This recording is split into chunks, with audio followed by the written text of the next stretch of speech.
Yamanote Line, Tokyo's Iron Barrier. What meaning does the Yamanote Line in Tokyo hold, and why was it built? There's a legend that states it was built as an iron barrier. In contrast to the Yamanote Line, which runs in a circle, the Chuo Line meanders through the center of it. If you draw a map, it's like a yin and yang symbol drawn by a sorcerer. Additionally, you can find the Imperial Palace located where the dot of yin inside the yang is.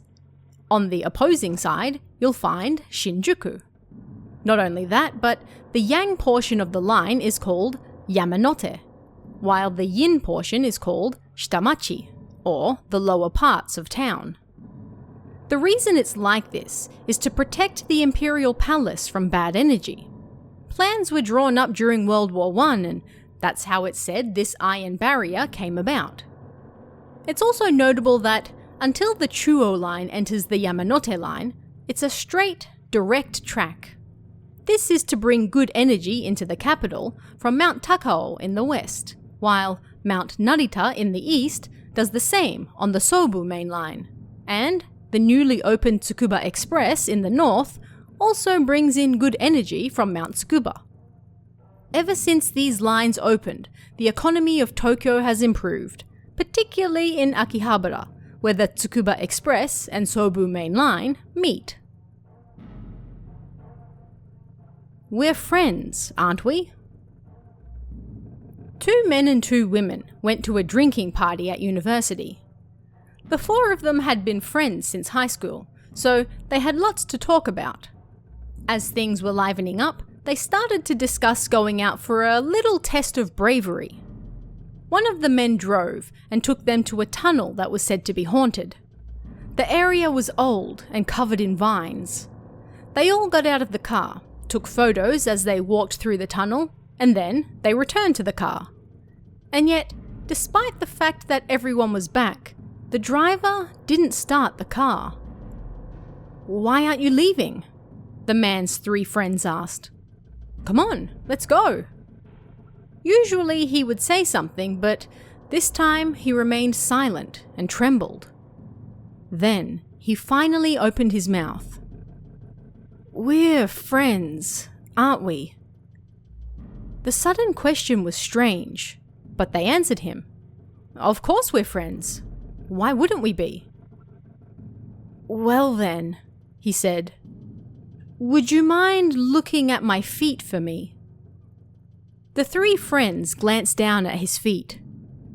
2 white hands reached out of the car floor and were tightly gripped around his ankles. The friends screamed and bolted from the car, leaving the driver behind. When they eventually calmed down and returned, the driver was nowhere to be seen. They searched the area before one of them screamed. With a trembling finger, the woman pointed to the vines. The driver was entangled in them. The Cursed Stone. This legend was passed around from the end of the Meiji period till the first half of the Taisho period. One wealthy Zaibatsu family looked after an important item, so important you might call it an heirloom. It was incredibly beautiful, and their ancestor received it from somewhere unknown. It was a fragment of stone from an unknown area. The moment it fell into their hands, the fortunes of the entire family changed for the better. Business boomed, and before they knew it, they were celebrities in their own right throughout most of the Kanto area. However, before he even had a chance to enjoy the fruits of his labors, the ancestor who received the stone died. His body looked like it had been boiled. When it came time to distribute his possessions, one particularly greedy family member made themselves known and took the stone for themselves. This family member then went on to meet the same fate. The surviving family members began to wonder if the stone was the actual cause of these deaths, and they asked Professor Nishida Atsushi from the University of Tokyo if he could investigate it. The professor confirmed that this stone was indeed the cause of the family's misfortunes. They sealed the stone fragment in a lead box, and the professor took it into his care. Not a single family member opposed this course of action, and so the stone came under his supervision. Not long after the family thought they had escaped the stone's curse, the Great Kanto earthquake of 1923 struck. Professor Nishida died in the earthquake, and the stone's whereabouts became unknown. Even today, rumours abound of where the cursed stone may be. You haven't noticed yet? A group of 4 university students were playing mahjong late one night. Suddenly, they heard an angry voice screaming at them, echoing throughout the room. "Shut up! Don't you know what time it is?" The students looked out the window and saw a bright red face looking back at them. Surprised, they quickly apologized. "Oh, well then, so long as you understand, then that's fine. Just be a little quieter," the man said, and then took his leave. But the students couldn't calm down. Yes, they were at fault, but the man's sudden appearance was so shocking that it forced them to apologize on the spot. They were unable to return to their former cheerful mood after being so suddenly yelled at. "What the hell was with him?" one guy said. "He was the noisy one," said another. Only one of the students remained silent while the rest of his friends badmouthed the old man, his face pale. "Well, what's wrong?" they asked him. His voice shook. "You haven't noticed yet? We're on the 2nd floor, right?" The Cryptid of Hiroshima. In the 1960s, there were several reports of a large anthropoid-type creature in the Hiroshima area. It was an unidentified mysterious animal. Its face was like an inverted triangle with sharp eyes, and its entire body was covered in fine, dark reddish-brown fur, almost black in colour. One particular characteristic of it was the hair on its head, standing bristled up to 5 centimeters in length. Its movements were slow and it showed no sign of fear of humans. There are various opinions as to what the creature was. Some say it was merely a large monkey or a bear. Others say it was an escaped orangutan. Some say it was a vagrant, while others claimed it was a hermit who lived in the mountains.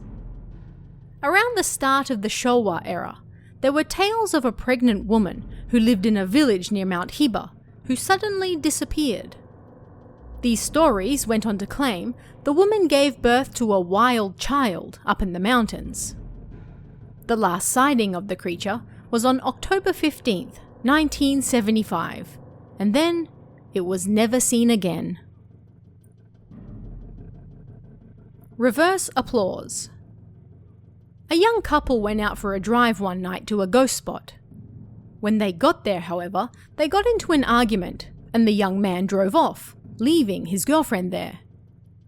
A short while later, and feeling more calm than before, the man realized that leaving his girlfriend in a supposed haunted location perhaps wasn't the best thing to do, so he went back to get her.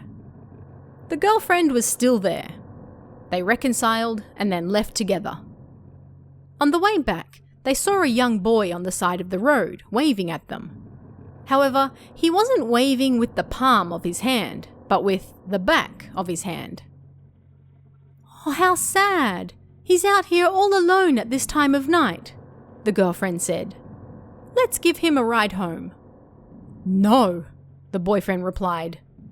"People who do such actions in a reverse manner are no longer of this world." "Wow, that's amazing," the young woman said and clapped. The man looked down. She was clapping with the back of her hands. Osaka Station's drowned ghost. There is a place near Osaka Station called the Fountain Plaza. It's an easy-to-find location, so people often choose it as a meeting location. It's full of people during the day, but when night falls, it becomes empty. They say it's because a ghost resides there.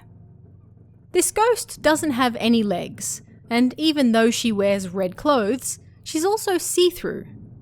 Numerous people have seen her over the years, and they all agree on the same main points. Because of this, people began to believe that she was real, and not just a story. There are certain conditions that must be met before you can see her, however. You can't just go to the Fountain Plaza and expect to find her. Those conditions are as follows. 1. You must be in a group of 2 or more people. 2. There must be at least one woman in the group. 3. You must go between 1:30 a.m. and 1:40 a.m. If you don't meet these 3 conditions, she won't appear. It's unknown why a woman must be present to see her, but it's not like seeing her causes those present to be cursed, so if you're brave enough, why not try it sometime? So what did you think of this week's legends? Do you have any similar ones in your own country? Let me know in the comments below, and I'll see you again next time.